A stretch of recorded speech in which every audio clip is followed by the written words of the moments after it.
Hello students, welcome back to Prepon. Now we are discussing modern Indian history 50 topic series. Next one in the series is Dalhousie. In the last lecture we studied about Bentic, the consolidation of the empire. Now let us take Dalhousie. From Bentic to Dalhousie, the period was consolidation of the empire. We have seen that earlier जब Wellesley का समय है और Hastings का समय है, even third Anglo Maratha war के बाद मराठास सबड्यू कर दिए गए हैं। उससे पहले काफ़ी सारे हैदराबाद है, मैसूर है, अवध वगैरह को सब्सिडियरी लाइन्स में ले लिया गया था। Rest of the task will be done by Bentinck and Dalhousie. So we have discussed Bentinck. जब चार्टर एक्ट पास हुआ 1833 का एंड कंपनी का जो मोनोपोली ऑफ व्यापार है वो कम्प्लीटली ख़त्म हो जाती है। Company was to concentrate on ruling function only because total concentration of governance will improve the conditions of law and order. It will be useful for our augmentation of our trade in India. उसी को आगे बढ़ाता है Dalhousie. Dalhousie wanted to annex more and more territories of India. वो यहाँ के और areas को कैप्चर करना चाहता है Dalhousie. So there was Dalhousie right from 1848 to 56 there was Dalhousie. Dalhousie is more known for his doctrine of lapse, policy of doctrine of lapse. So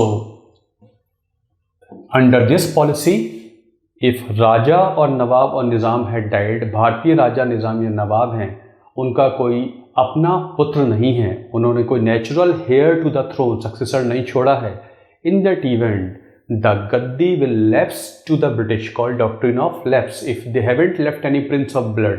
In that situation, the throne of that particular state will lapse to the British. They would be having right to rule that particular state, annex कर लेंगे.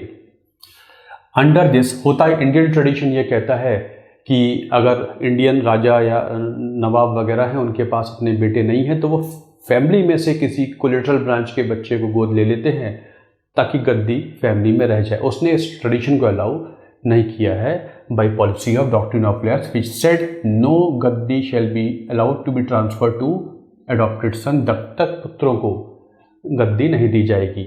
और उसने सबसे पहले application की है doctrine of lapse की ऑन Satara. You remember after third Anglo Maratha war out of Poona the kingdom of Satara was created and some family member of Shivaji was put there as king. So it was the first case of doctrine of lapse. Satara was the first state to be captured on doctrine of lapse. उसके बाद फिर ये संभलपुर, बघाट, Udaipur, Jhansi and Nagpur ये छोटे छोटे रियासतें और राज्य और कैप्चर कर लेता है wherever he could find logic of capturing on this pretext or the other. Dalhousie used to capture Indian भारतीय राज्यों को छोटे या बड़े उनको वो कैप्चर कर लेता है। Jhansi became the very famous case when Rani Jhansi wanted her adopted son to be acknowledged as Raja, but Dalhousie applied doctrine of lapse on Jhansi and Jhansi was not allowed. The first policy of him was doctrine of lapse. He had captured this various kingdoms. Second policy was this one, good of the governed. Awadh. Awadh was a very big state. You remember in the 1765 treaty of Allahabad sign हुई थी जिसमें अवध को offensive defensive clause में ले लिया गया था और अवध अगर हमसे मिलिट्री सपोर्ट मांगेगी तो अवध को उसका कॉस्ट देनी पड़ेगी।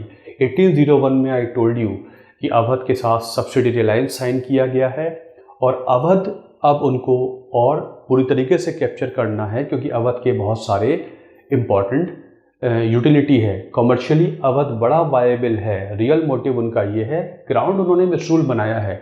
तो कमर्शियल मोटिव क्या है?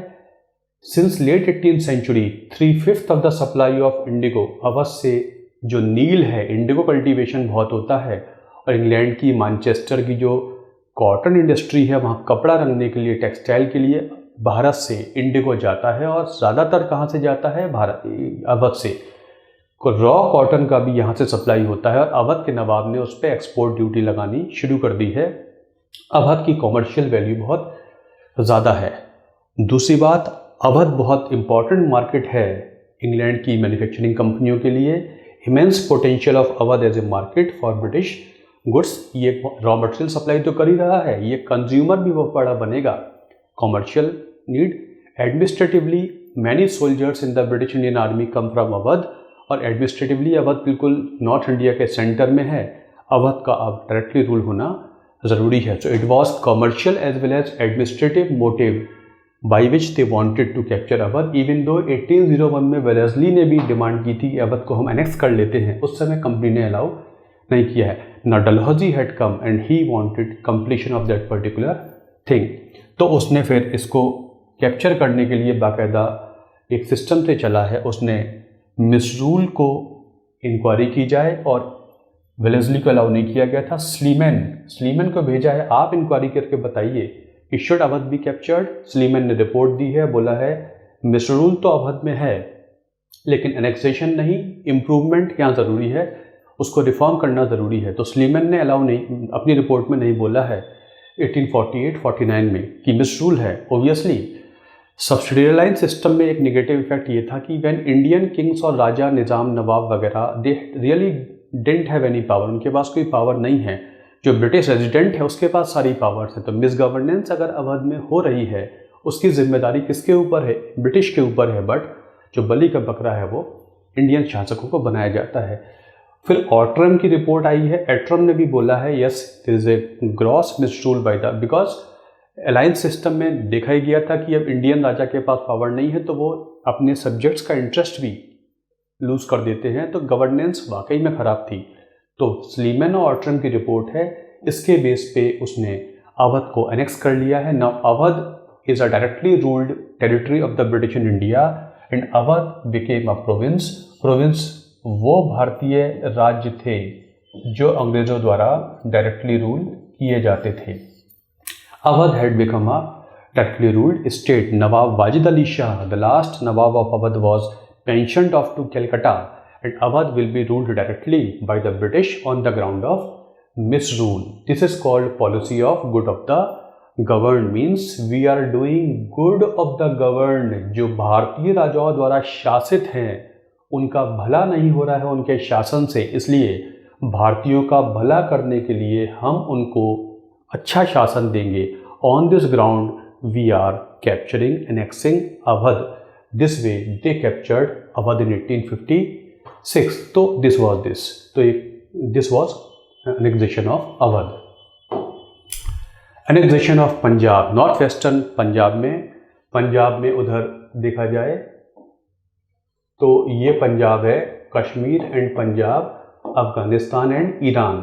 ये है अफगानिस्तान, ईरान की पॉलिसी इनकी बहुत ज़्यादा सॉलिड नहीं है, तो अब ये कश्मीर को, ये जो पंजाब किंगडम है इसको शुरू में बफर स्टेट के तौर पे इस्तेमाल करेंगे। तो annexation of Punjab, Ranjit Singh had died in 1839। Guru Govind Singh की डेथ के बाद पंजाब में इंस्टेबिलिटी रहती है, मिडिवल इंडिया में हम डिस्कस कर लेंगे। इंस्टेबिलिटी में फिर वहाँ पर बंदा बहादुर होते हैं। 1716 में फर्रुखसियार ने बंदा बहादुर को मरवा दिया है। उसके बाद सिख छोटी छोटी मिसलों में कन्वर्ट हो जाते हैं, छोटी छोटी कम्युनिटीज़ में। उसी में एक मिसल के लीडर हैं, सुखर चकिया मिसल के लीडर हैं रंजीत सिंह। लेटर ऑन रंजीत सिंह के कंट्रोल में Punjab had become a very very big kingdom comprising the whole of Punjab of India and Punjab of Pakistan, touching the Sindh border and also Jammu and Kashmir. तो रंजीत सिंह की डेथ के बाद इंस्टेबिलिटी है। रंजीत सिंह की फैमिली के मेंबर्स, उनकी क्वींस और उनके जो डोगरा वजीर हैं उनमें एक पॉलिटिक्स सी चलती रहती है। कभी ये वजीरों के हाथ में है, कभी फैक्शंस इनर प्रॉब्लम्स चल रही हैं उनके हाथ में, तो इंस्टेबिलिटी बहुत ज़्यादा रहती है, एक स्टेबल सिस्टम नहीं बन पाया है। British wanted Punjab as a buffer between shield against Persia and Afghanistan. Afghanistan की पॉलिसी उनकी हमेशा लूज ही रही, वीक ही रही, तो वो एक बफर स्टेट के तौर पे इसे लेना चाहते हैं। वो डायरेक्टली ईरान और अफगानिस्तान बॉर्डर पे उस समय नहीं पहुंचना चाहते थे, तो बफर स्टेट के तौर पे इस्तेमाल कर रहे हैं। But conditions are becoming more and more difficult to handle, instability बढ़ती जा रही है। But they were also vying for the fertile plains of Punjab. Sutlej का जो नॉर्थ वेस्टर्न रीजन है, ऊपर का रीजन है, वो उनको एक व्यापार और एग्रीकल्चर का भी एक लालच दे रहा है।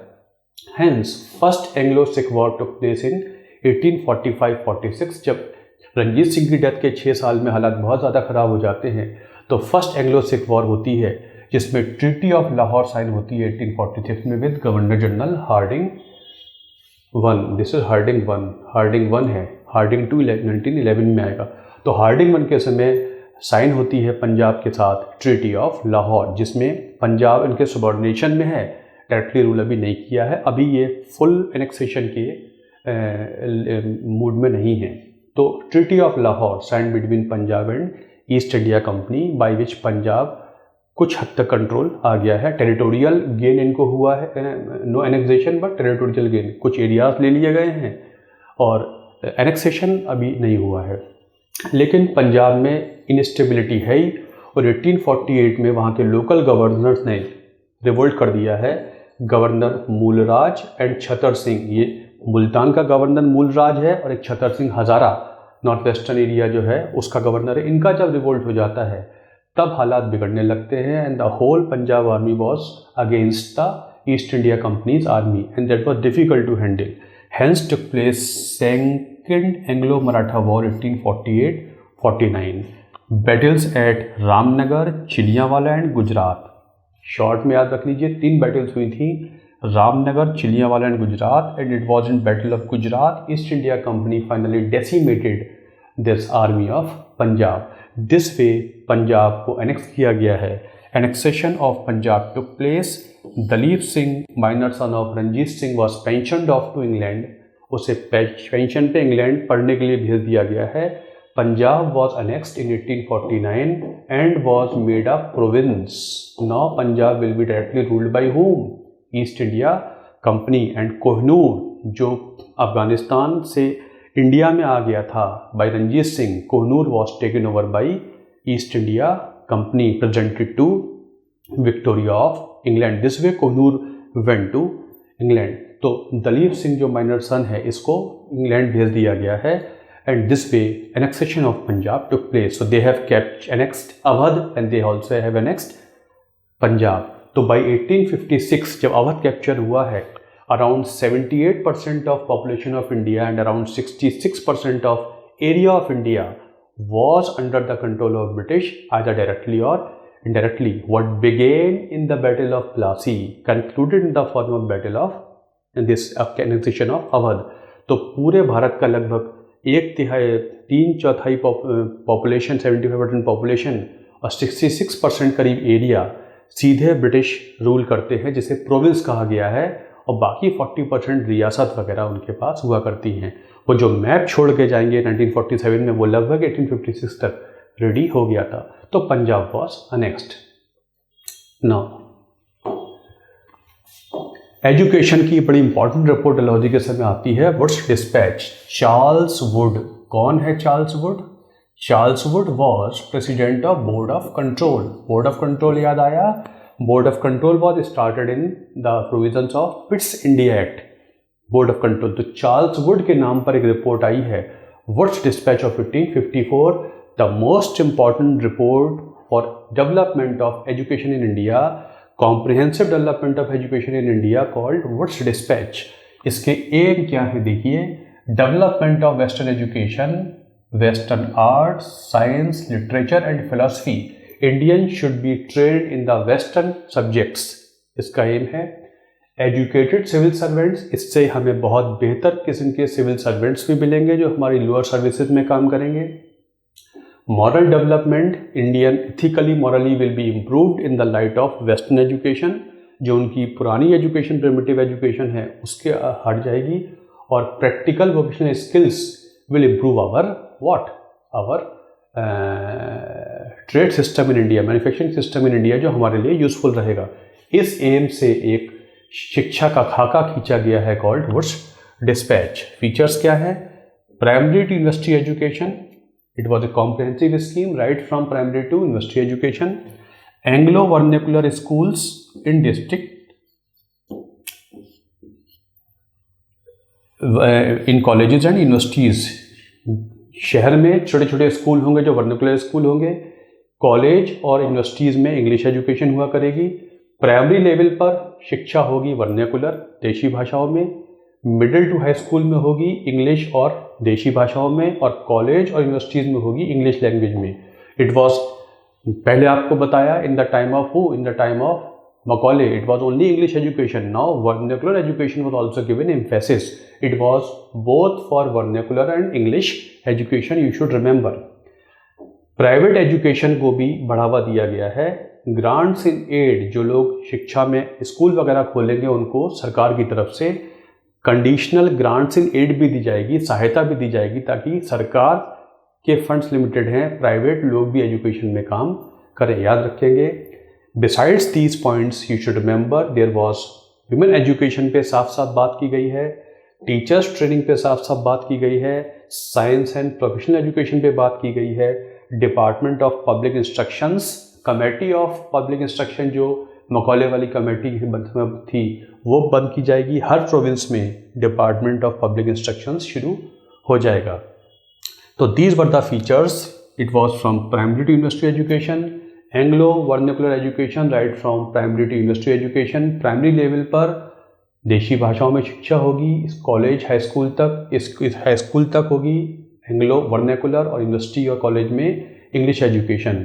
और वेस्टर्न एजुकेशन होगी. Grants in aid private education के लिए. महिला शिक्षा पर भी बल दिया गया है, इम्पॉर्टेंट है. टीचर्स ट्रेनिंग भी इम्पॉर्टेंट है. स्किल डेवलपमेंट, वोकेशनल एजुकेशन पे भी ध्यान दिया गया है. और Department of Public Instruction. That was Charles Wood की report, also called Magna Carta of Modern Education in India, also called Magna Carta of Modern Education. That was Wood's dispatch. Dalhousie के समय पास हुआ है चार्टर कानून 1853 का. 18 regulating acts 1773, पिट्स India act 1784, charter act of 1793, regulation code of regulation शुरू होते हैं. Then 1813 का चार्टर एक्ट, जब कंपनी का commercial functions almost wind up हो जाते हैं, और उसके बाद 1833 में कंपनी का पूरा ही कमर्शियल फंक्शन वाइंड अप हो जाएंगे. Only they have to look after the governance, because good governance is required for augmentation of what, trade and commerce in India. तो अब आ जाता है चार्टर एक्ट ऑफ 1853. अब तक तो 20-20 साल में कंपनी का चार्टर बढ़ाया जा रहा है, बट इसमें पहली बार लिखा गया है extension of the rule for unspecified period. मतलब पहली बार बोला गया है कि 20 साल के लिए नहीं, 20 साल लिखा ही नहीं है, मतलब पीरियड नहीं बताया गया है. लेजिस्लेचर में काफ़ी काम हुआ है. लेजिस्लेटिव फंक्शन में आपको याद होगा 1833 के चार्टर एक्ट में एक लॉ मेंबर ऐड किया गया था गवर्नर जनरल काउंसिल में. नाउ सेपरेट लेजिस्लेटिव काउंसिल बनाई गई है, 6 लोगों की एक काउंसिल बनाई गई है. तो एग्जीक्यूटिव फंक्शन, लेजिस्लेटिव फंक्शन को सेपरेट किया गया है in the charter act of 1853. Law member to become full time member of the council. पहले वो एसोसिएट मेंबर था काउंसिल का, अब वो फुल टाइम मेंबर बन गया है काउंसिल का. So there was complete separation of executive function and legislative function. Legislative function के लिए गवर्नर जनरल है, जजेस हैं, और प्रोविंसेस से एक एक मेंबर लिया गया है. तो एक 6 मेंबर की लेजिस्लेटिव काउंसिल बन जाएगी लॉ मेकिंग के लिए. Important point, legislative function was separated from executive function in the provisions of charter act of 1853. Governor general's assent required for all legislative proposals. कोई भी बिल इंट्रोड्यूस करने के लिए गवर्नर जनरल का एसेंट लेना ज़रूरी है, उसकी परमिशन लेना ज़रूरी है. Governor general to concentrate on all Indian administration.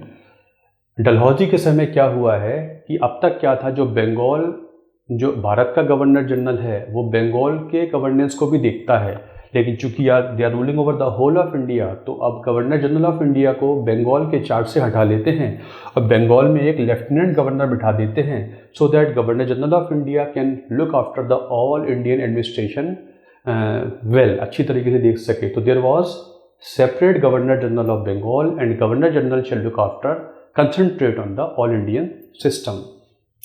And the system of patronage was over. Civil services में क्या चेंज हुआ है? सिविल सर्विसेज में अब तक क्या था, कोर्ट ऑफ डायरेक्टर्स है या बोर्ड ऑफ कंट्रोल है, एमपीज वगैरह हैं, वो जिसको रेफर कर देंगे, नॉमिनेट कर देंगे, वो सिविल सर्वेंट आ जाएगा. लेकिन अब सिस्टम बंद हुआ है. System of patronage was over. Now selection through of competition. Civil services में कंपटीशन स्टार्ट हुआ है. लंदन में कंपटीशन हुआ करेगा and people can become part of civil services only by appearing in the competition. So this was charter act of 1853, charter कानून पास हुआ है। ट्रांसपोर्ट कम्युनिकेशन में बहुत सारे रिफॉर्म्स आए हैं। Railways, very very important development in the time of Dalhousie. Development of railway was not part of policy of just improving transport of India. The aim was, multiple aims were there. Commercial aim was there.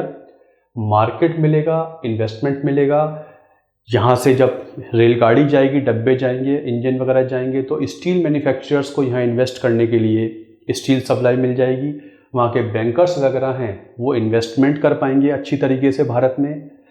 दूसरी बात, railway से जितने internal markets हैं उनको port cities से हम connect कर देंगे, तो जो मूवमेंट गुड्स का है वो हमारी रीच पेनिट्रेट कर जाएगी भारत के इंटरनल मार्केट से।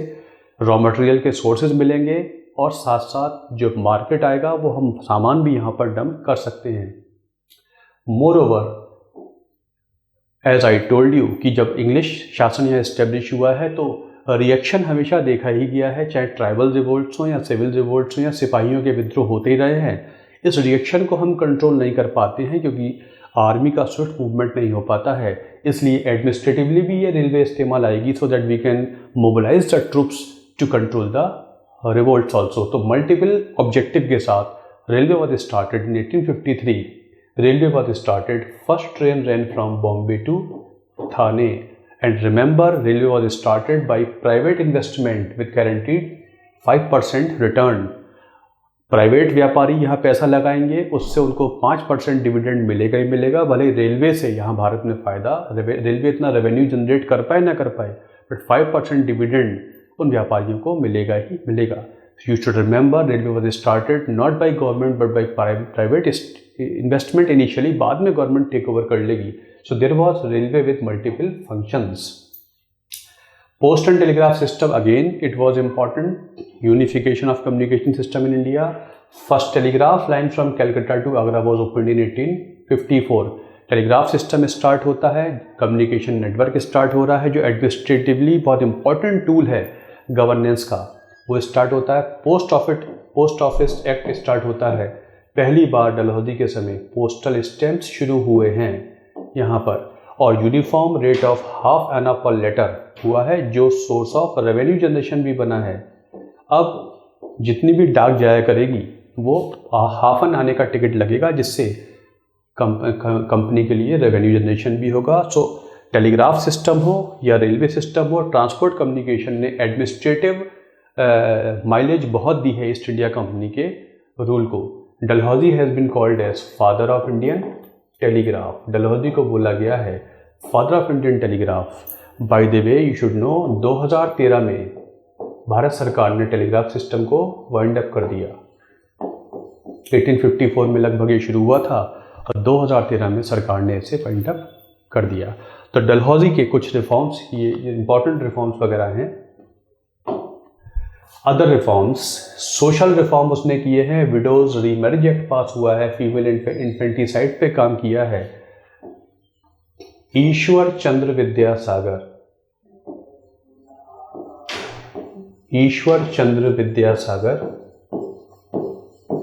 अ सोशल रिफॉर्मर, कलकत्ता के संस्कृत कॉलेज के टीचर हैं। He played a very very important role, और उनके इंटरवेंशन से पास हुआ है विडोज रीमैरिज एक्ट 1856, जिसके तहत नाउ विडोज रीमैरिज लीगलाइज्ड है विडोज रीमैरिज, और the children born to such marriages are legitimate, उनके लेजिटिमेट राइट भी हैं। इन शादियों से जो बच्चे पैदा होंगे उनको सारे अधिकार मिलेंगे, लेजिटिमेट हैं। इंडियन ट्रेडिशन विडो रीमैरिज को नहीं अलाउ करता है, बट उसको अब लीगली अलाउ किया गया है। तो ईश्वरचंद्र विद्यासागर के एफर्ट्स से पास हुआ है विडोज रीमैरिज एक्ट। पहले आपको बताया था sati abolition was the first big legal interference in the customs of India. That was another very big, you can say, this interference in the customs of India. Vidyasagar also did a lot of work in female education. पूरे बंगाल में ये बहुत सारे schools खोलेंगे female education के लिए। India, तो Vidyasagar did. Beside Vidyasagar, DK Karve and Veeresalingam in Andhra Pradesh.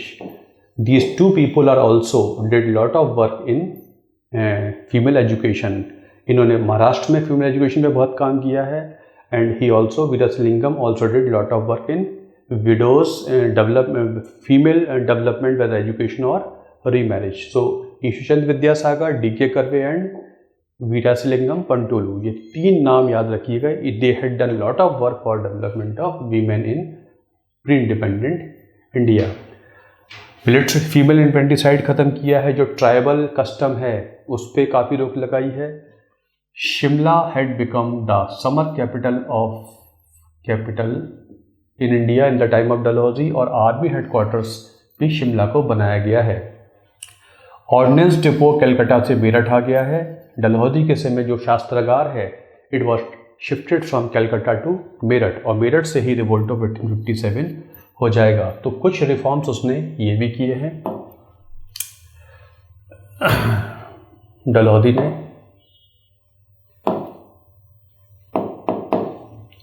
So besides this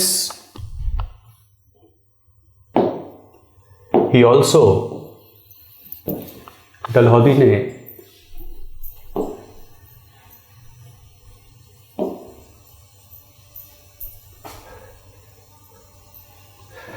PWD department भी शुरू किया है. पब्लिक वर्क्स डिपार्टमेंट भी शुरू कर देता है, जिसमें road construction and irrigation canals. इससे पहले मिलिट्री बोर्ड ये काम किया करते थे. डलहौजी ने PWD डिपार्टमेंट शुरू किया है, जिसमें रोड कंस्ट्रक्शन, इरिगेशन कैनाल्स वगैरह डेवलप की जाएंगी, और अपर गंगा कैनाल कंस्ट्रक्ट कराई जाती है in the time of Dalhousie. So this was Dalhousie. उसके जो मेजर पॉलिसी है वो डलहौजी की ये है. And he has been called as maker of modern India. So that was Dalhousie. तो this is all about Dalhousie. Thank you for watching this video. We have started a prelims test series